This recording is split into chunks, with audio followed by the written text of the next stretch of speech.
Lucy, you touched on the levy, and when the levy was introduced, the reforms took place. You had to go and talk to the leaders within the organisation and talk about the impact and talk a little bit about some of the opportunities that the levy presented. I mean, obviously, being NHS it's a very large employer. I mean, some of the numbers are 200 million plus in terms of going into the pot. I think it's probably one of the biggest in terms of paying into the levy.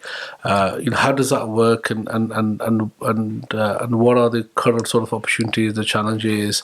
How is the levy sort of fitting in within the organisation? And a lot of organisations naturally are now looking at their supply chain, production transferring, looking at some of the opportunities to actually make the most of the levy. So talk to us a little bit about some of those sort of opportunities and challenges. Yeah, so initially our levy spend was quite slow because we had to do procurement. We had to kind of raise the profile and make people understand really what the apprenticeships were. But now we're on track potentially to be overcommitted on our levy next financial year because, it's really growing. I think still, we do support primary care in terms of levy transfers. We have got the ambulance services, for example, London Ambulance in particular. They've exceeded their levy pot every year since the start, and they receive transfers in from other sectors in terms of like corporate social responsibility. So that's really good that people want to support the NHS in terms of achieving their apprenticeship numbers.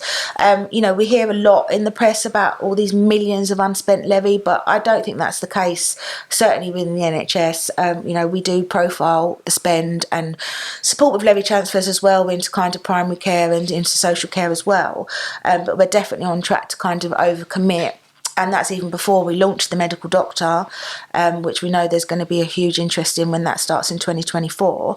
But I think it's been a journey, and I think, we really have worked with trusts. When we first started, kind of the apprenticeships were tagged onto someone else in HROD's day job, and we had to really make sure that they understood that it is a full-time job. And some of these apprenticeship leads now in trusts, the trust could employ 20,000 people, and you might have one, maybe two, maybe a small team in terms of the apprenticeship. So that's a big responsibility, making sure that people know what's available, that you're using them to recruit new staff but also to upskill existing staff.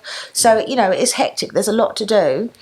But we do think it is growing really well. We've got a great bunch of dedicated people in trusts now that are kind of flying the flag and making sure that people can embrace apprenticeships when they need to.